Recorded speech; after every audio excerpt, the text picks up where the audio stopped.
Hello everyone, I'm Adam Papagan, and welcome to another episode of There's a Place, the ASMR talk show, the show that feels good to hear. So before we get into our show tonight, which I'm excited about because usually talking with the guest before the show burns through a lot of the questions, but this time we were just having a conversation. It was great, so it's going to be good. But I got to tell you guys this story. So on my shirt here, this is Angeline. She is the Billboard Queen of Los Angeles. Her tagline is that she's famous for being famous, but really she's famous for appearing on billboards. She drives a pink Corvette around town so people see her, but she's literally the definition of a local celebrity, a local legend. So, she's a well-known person, and you might scoff at, she's famous for being famous. She's known for just being on a billboard, but I would contend no one has ever thought to do that before her. So that takes a certain level of intelligence right there. But I've been an Angeline fan my whole life, being from Los Angeles, seeing those billboards, and I had the chance to hang out with her yesterday. They have these boxes around town that say, "Win a ride with Angeline." And so you write your name down, you put it in. So I won the ride, and it's actually just kind of a shakedown to get you to buy merch. But I hung out with her, and she was super cool, a little guarded, but if you've watched this show ever, I'm kind of experienced dealing with weird people. So we talked, and we had some good times. We talked all sorts of stuff. She has 3 of the Corvettes. She drives around. She loves going to grocery stores. She said that she's known everywhere, but she can't really linger because then people want pictures, they want to talk to her, so she just zips through places. So it was very surreal. It was like hanging out with the Hollywood sign or something like that. But she gave me a pack of peach rings, which I thought was cool. Ended up giving her $80 for the hour of just hanging out with her. But if you factor in all of the times I looked at the billboard and put a smile on my face and enjoyed it, $80 is a really small price to pay. And the money is going towards a new billboard. It's going to be up soon, so keeping it alive. My guest tonight is a recent transplant to Los Angeles, but she's very much made a splash on the open mic circuit. She's probably been on Dronebox about 50 times, probably more often than I have at this point. But please welcome Melissa J.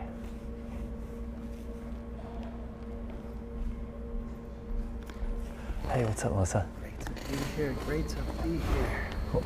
So you were just at Marty's? Yes. Which we've talked about on the show, but it's a weird, open mic clubhouse kind of thing. Interesting place. Never seen anything like it. Blew my mind the first time I saw it.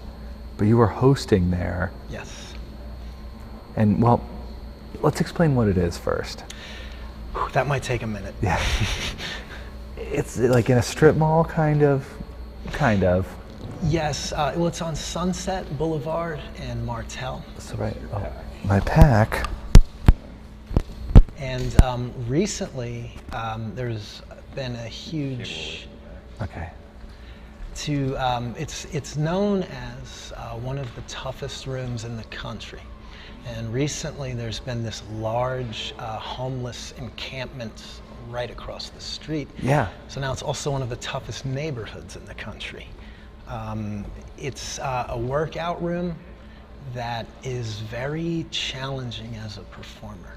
And it's one of those places where the analogy that I've been using is, say if you're into bodybuilding, you go to the gym and you struggle, and then you go to the beach and you show off your muscles.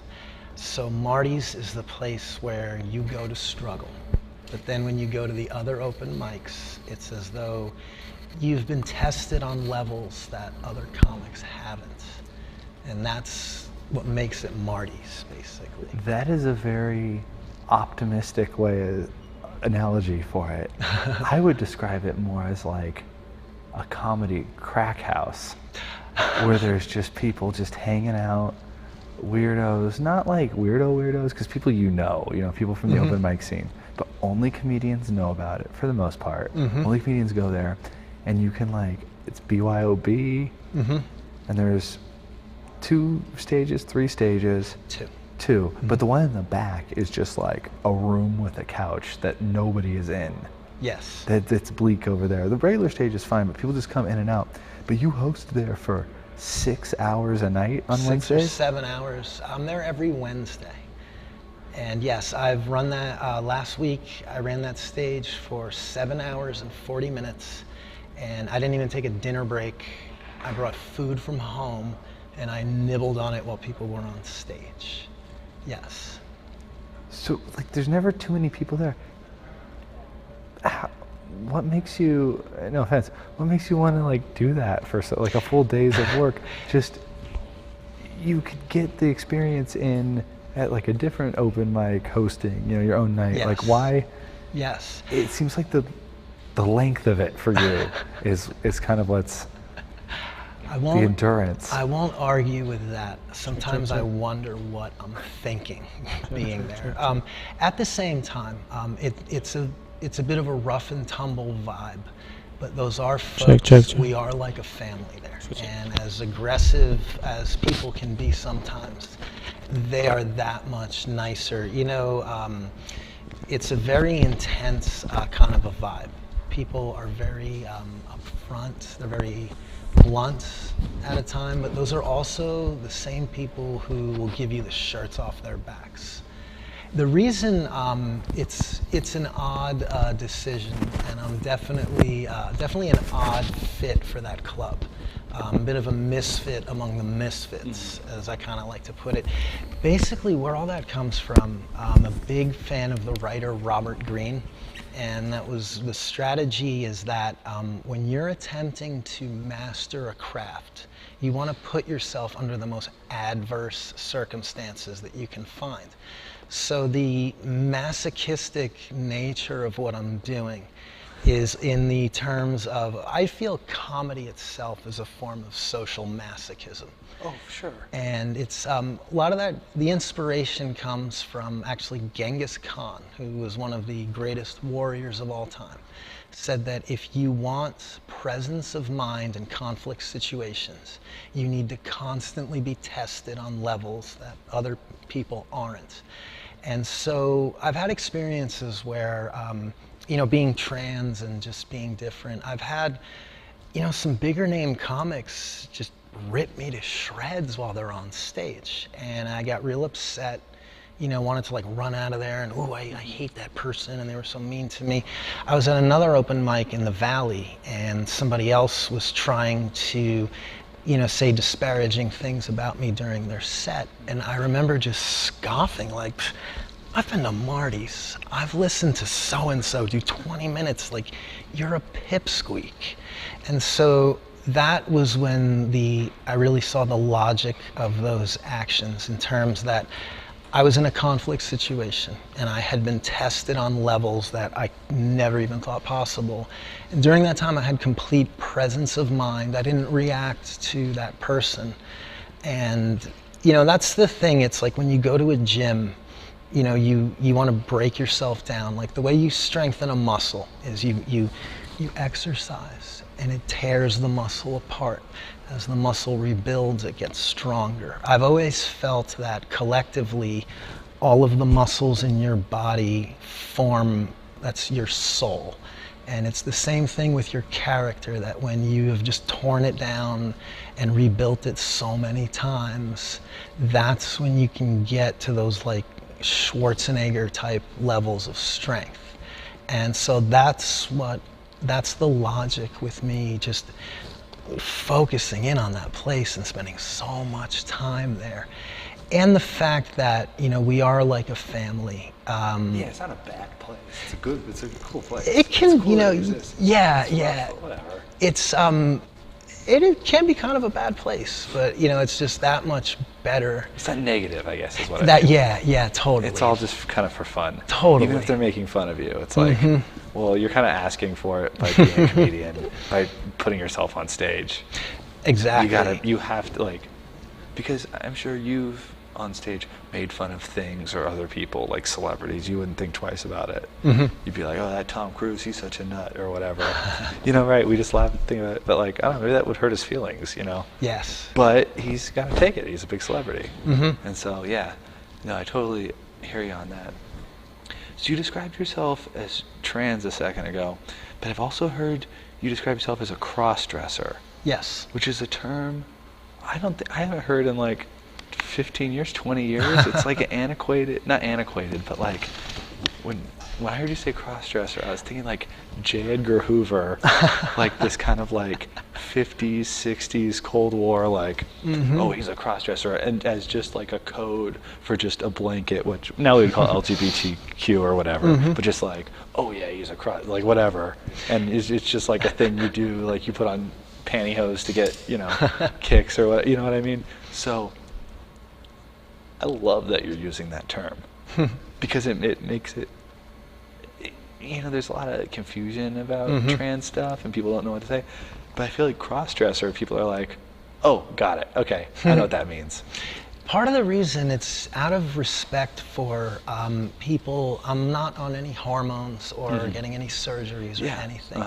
And I've always felt that the fact that I have the option of just putting on boy clothes, and there are times, like I do Postmates, and if I'm out working late, I do keep some boy clothes, and I can just, if I pull up on a delivery and I don't like what I see, I can be in full-on boy mode in like 2 minutes, like, baby wipe. And my friends who are on the surgeries and the hormones don't have that luxury. Yeah. And I've always felt that even though like we're all on our own frequencies, I've never met anyone on hormones who didn't take me seriously because I wasn't on hormones.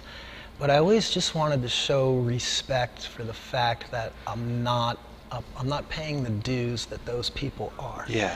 And just to say that, you're transgender, I used to joke around with my one friend when I lived up in Chico, who had the full-on surgeries and she had real breasts.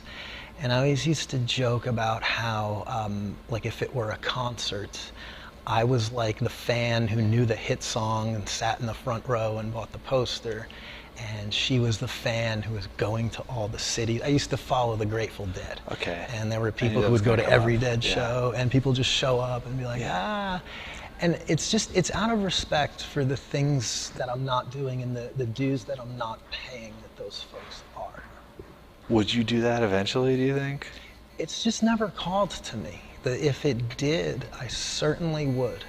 Yeah. And it's just something that it chooses you.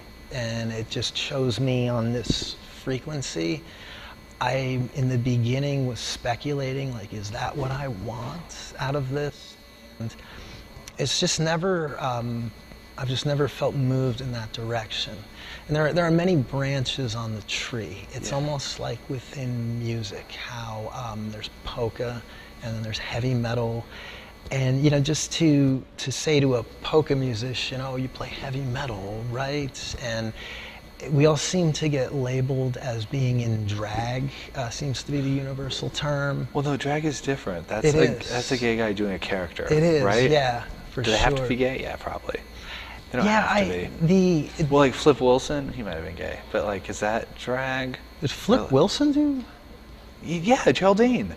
Oh no, I'm thinking of the guy from House Party who played who played the dad in the House Party. I'm just getting off topic now.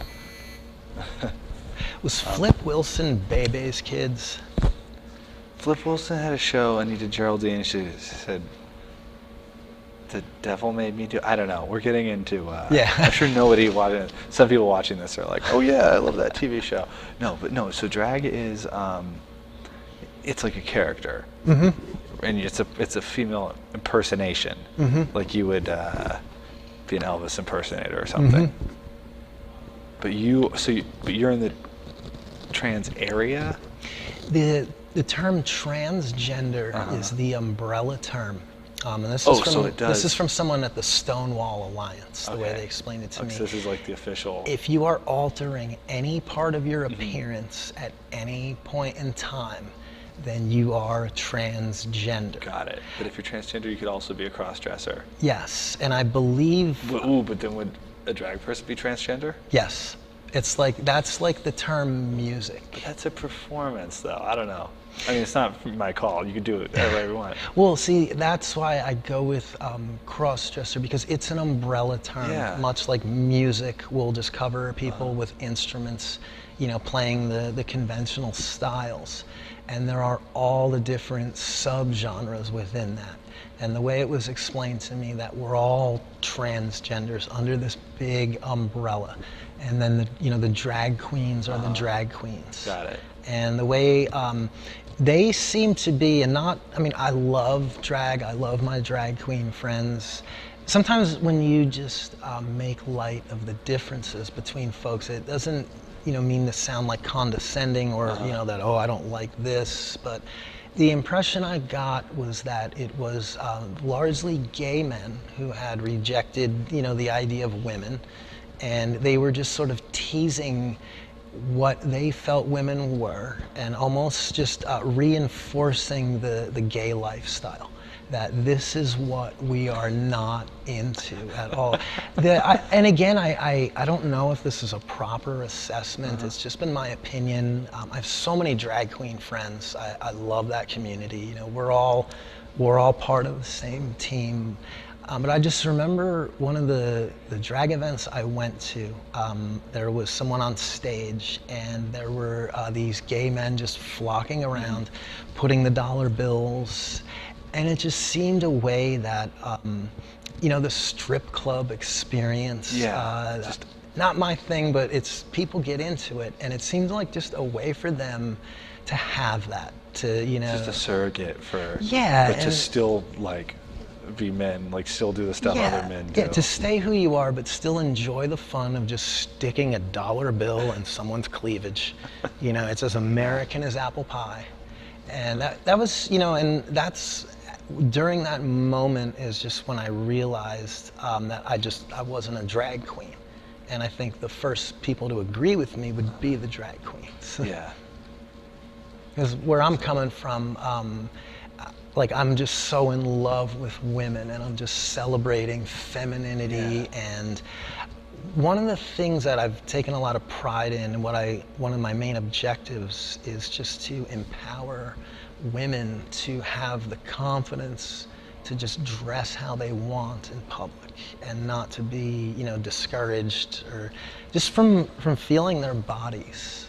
Dressing like this, it's not about the reactions that you get from people, but just the way you feel when you look in the mirror, and when you have a body that you love, and you have clothes that accentuate. When you feel good, you look good. Exactly.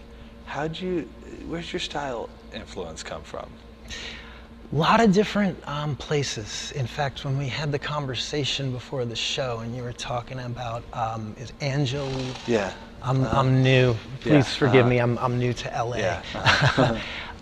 When you were talking about seeing her as a young kid, one of the main influences when I was a kid, one of the first naked ladies I ever saw was the 70s porn star Seika.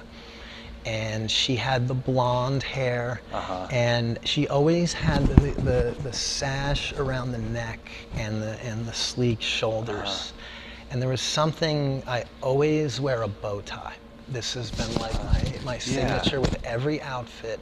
And I just always remember that moment, just seeing like a beautiful naked woman, probably a little too young to have seen it, but it just the sash around her neck, and the almost like the way that she was so in charge of her sexuality, but she dressed like a stewardess and had this very it is a stewardess prim and vibe. proper kind of, it's all about duality, which is one of the hardest things to master.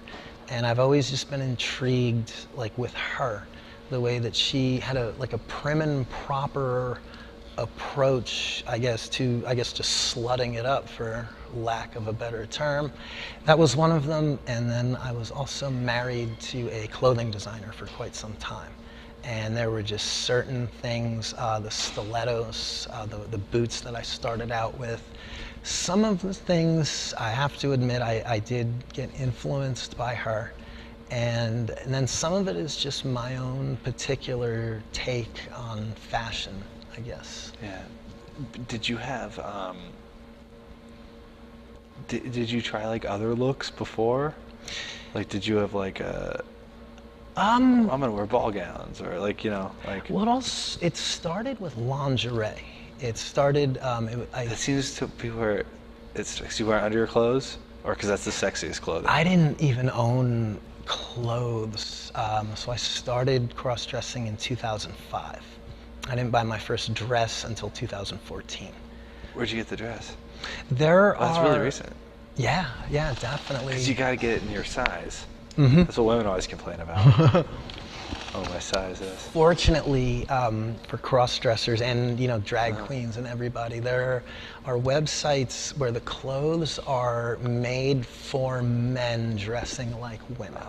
And I remember a friend of mine and a girlfriend up in Chico, we went to Ross for me to try on dresses, and it was so much fun.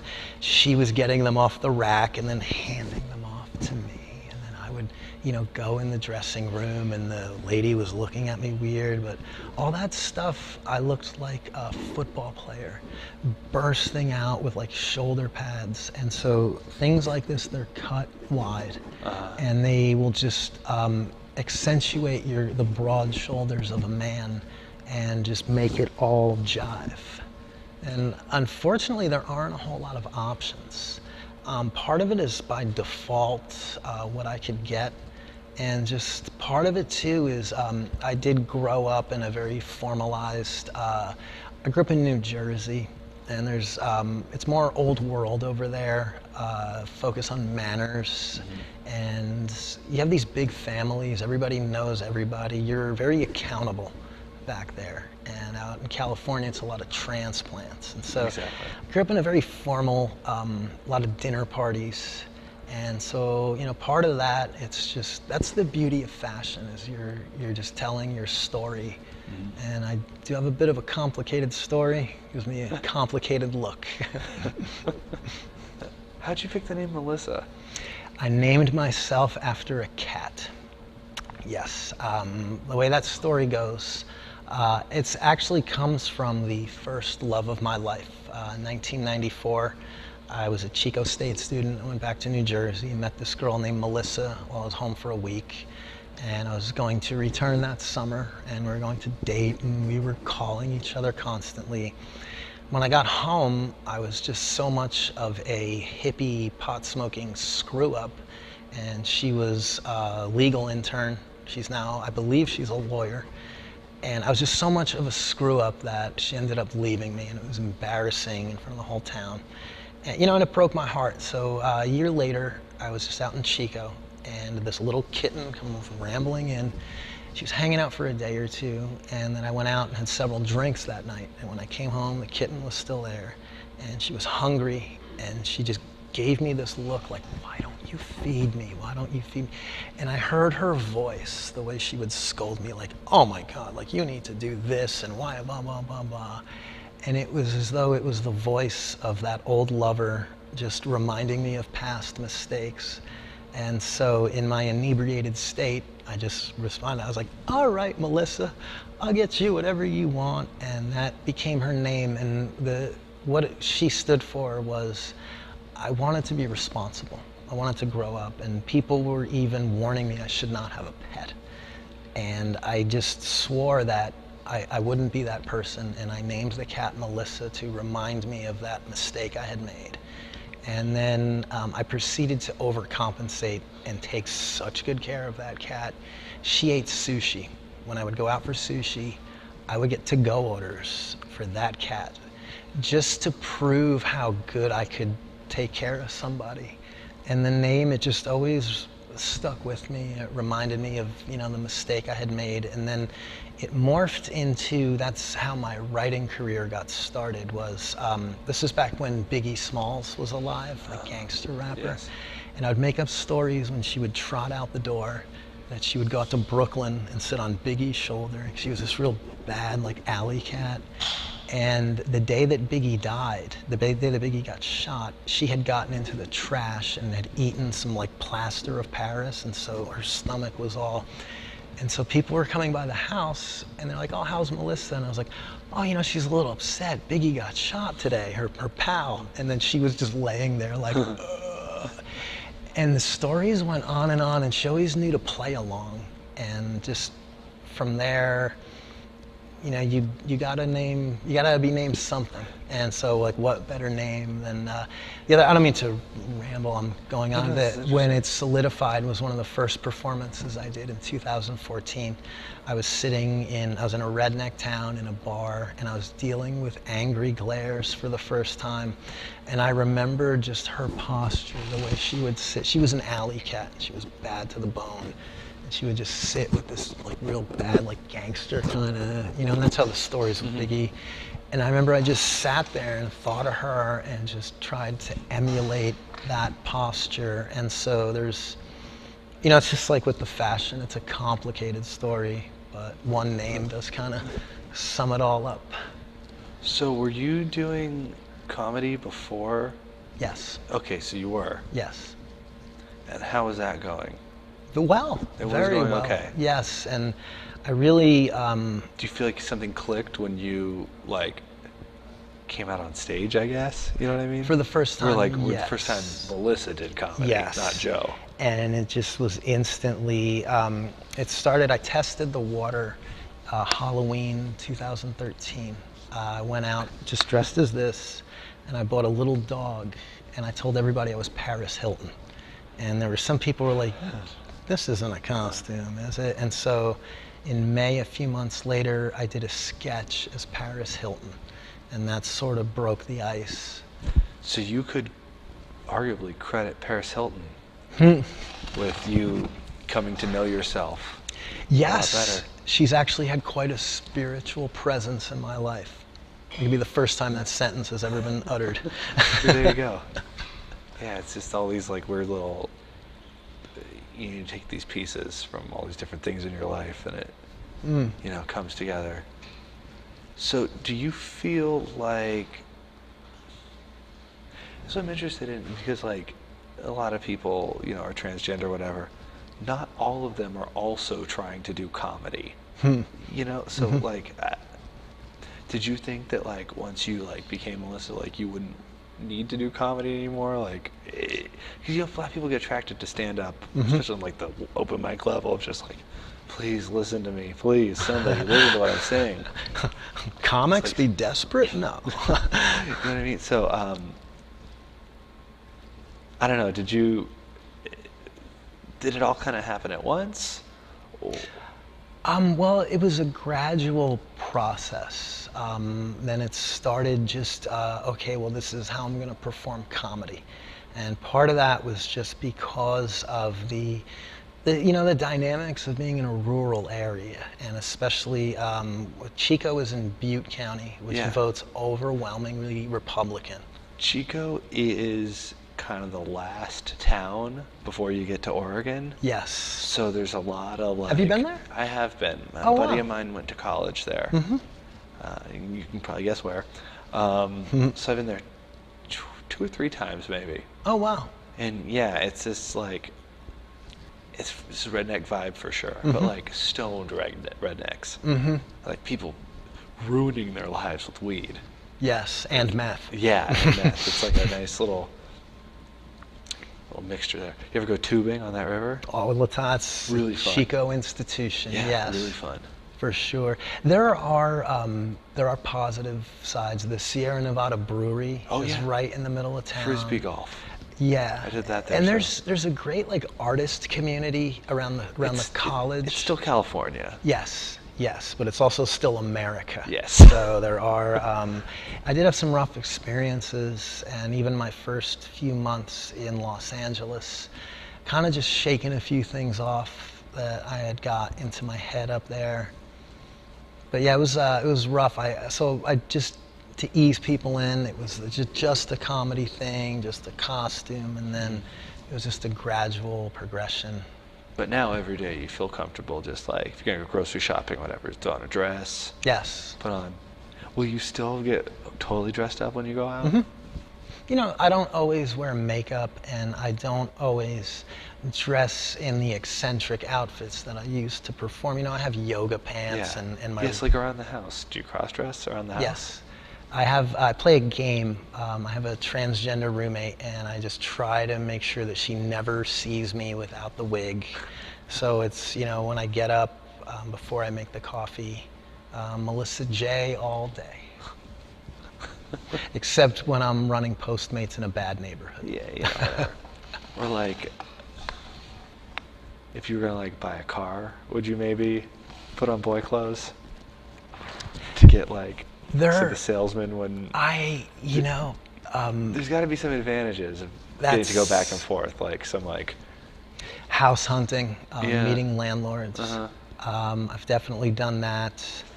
There were times when I had to go. A lot of trans people have phobias about doctor's appointments. There's something about those waiting rooms and the scrutiny that you're in under a medical situation. I used to go to the doctor in my boy clothes, but when I came to North Hollywood, I had a really bad cold, and I needed to go to a walk-in place, and just wore the wig and got the same, just as good a service. I love Los Angeles. It's not a perfect place, but it's one of the only places in America where everyone can be themselves. Yeah, I don't think it's a conscious thing. I think that people don't care about other people. That's what I love. And it allows you to be yourself. And that's one of the dynamics. It's like, whatever. Wear a dress, whatever. Whatever. When you're in those little towns, people have way too much time. Yeah. And you know, when they're just sitting around drinking and smoking, just way too much focus on those around them. And that's kind of what I love about the hustle down here is people don't have time for me. You know, it's kind of a bad thing. It can be a lonely place here sometimes, but any place can be lonely though. True. Very here true. You can do open mic comedy and screw around and like just, have fun. No, it's good. I gotta try to balance out the LA hate. I get it though. You love it here though. I can see on your stalking, on your Instagram or in your Facebook and stuff. Late night cruising around. What kind of music you into? So many different styles. So you kind of like classic rock though? Yes. You're a Deadhead, like you said. I'd have to say Grateful Dead is definitely my favorite band, and that just has so much of an influence on my life, and just got me into philosophy, into meditation. I love Fish. I've seen Fish over 200 times. I used to follow Fish. So how do you get, like, I understand how the band does it. They're getting paid to do those gigs. How do you afford to travel around following a band? You do whatever you gotta do to get by. And the way you get to the parking lot, and there's just tons of people there. And we would sell grilled cheese, we would sell waters, and we would do what we had to do sometimes just to pay the bills. But it was... what do you mean by that? I mean, I'm sure this band is good, but like, how good, Are you a cop? Despite the mustache, no, I'm not. Well, everybody knows, what goes on there. There's a lot of partying going on, and people, when they party, they need things. And basically, the event provides you with what you need to get to the next event, meaning that there's enough people there that you can hustle it out. And we always stuck with the grilled cheese and the water, and then there were the times when I guess party supplies would be the way to put it. And so it's a self-perpetuating cycle, I guess, at that point. You get there and you have the opportunities to earn the money, to get yourself into the concert, and then and towards the end, we were living quite lavishly. After years, it's just like anything else with the comedy. You do it over and over, and then you learn And then towards the end, it got a bit, I guess bougie would be the term, and we came from all these like humble beginnings and everything. But as part of the fascination, what keeps people following them is just that hand-to-mouth lifestyle of surviving on the edge. And people, when they go to the shows, know that, like, hey, buy a water, buy a grilled cheese. These people are fish heads. Is that the term, fish heads? Yeah, I guess so. I guess it is. They don't really have... I can't be the first person to ever say that. Yeah, I've heard that before, but it just seemed like such a hack on the term deadhead. And they had a very different style. They were very influenced by Frank Zappa, very compositional. The Dead had a lot more of a blues influence. Ornette Coleman, the avant-garde jazz. Yeah. And The Grateful Dead did every type of music. I love the there Grateful was, Dead. Yeah. Are you Deadhead at all? It's one of those things where it's so much to get into. Yes. I'm just like, Yes. I'll see a concert video or like a song or whatever, like, oh yeah, this band's pretty good. Like, I bet they have a lot of good stuff. But then also, like, I hear the stories, oh yeah, every one of their shows is recorded and distributed, and there's this version and that version. I'm just like, Yeah. I don't know if I have the capacity for what being a fan of this band demands. And sometimes when people like something so much, you just want to rebel. Like, no, it can't be that good, With music, though, I don't really feel that way. Like, I thought that Slayer had to be bad, given all the people who wear the T-shirts and stuff. Then I heard it, I was like, wow, this is I love Slayer. kicking music. Yeah, I used to listen to all kinds of heavy metal. I saw Iron Maiden in like 1987. I was In really Jersey? young. Yes. Jersey seems like a great place to go to a hard rock concert. Oh my gosh. I saw they lit a car on fire after the show. And then people began running around in a circle counterclockwise, which is a sign of true anarchy. And during those times, there was also this trend of you'd be sitting in an arena in a seat. You take your car key and slice the cushion, and you would take the two foam pads, and people would clap them together, and it was this really cool effect. And then people began just lighting the seats on fire was the thing to do. And the flustered security people had to, I hope this isn't too much of a gross, but they had to stand around and pee on the chair to put it out because they had no other options at that point. And so that's what the heavy metal shows were like in the 80s back in Jersey. New Jersey is a great place. Despite its reputation, people are proud to come from New Jersey. Yes. First time I went on a tour, we were going to the East Coast, I was like, we have to play in New Jersey. Went there twice. Haven't been back since. What parts did you go to? Went to, what's that? Right across the river from Jersey City. Okay. No, not that. What? Maxwell's was what it was called. It was a venue, Hoboken. Okay. That's where we were. Yes, I know Hoboken. But then also New Brunswick, New Jersey, which was just like a city made of trash. Yep. Great food though. Pizza sandwiches and stuff like that. The pizza out there is so good. Chicken So cutlet good. sandwiches. Yeah, they certainly know how to eat back there.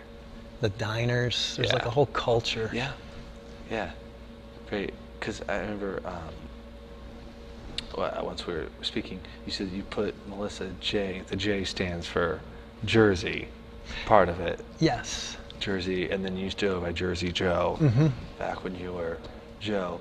So we're almost out of time, but so Melissa's J is right here. The J is from New Jersey. You got to be Joe sometimes to do Postmates and stuff like that. Do you feel like you've got like two personalities and one turns on or one turns off, or are Melissa and Joe the same person? Pretty much the same person. Yes. I won't lie. There's times, just for aesthetic purposes, just with the walking, I've noticed that the way that a man walks in these big strides, it just doesn't seem to fit with the just with being a woman. Yeah. Women, that's just kind of what, it's kind of what it's all about. And I do kind of posture myself slightly differently, but it's more a function of the fact that it just feels good. Even just like my whole life, I've always had this habit of pulling my sleeves over and wearing these big, like slinky, like hoodies, and just kind of like keeping myself like thin. Personality-wise, I don't really think that there's any differences at all. But there are a few things that I changed, but I just don't. I thought I would be a lot more feminine, and I am when there aren't people around.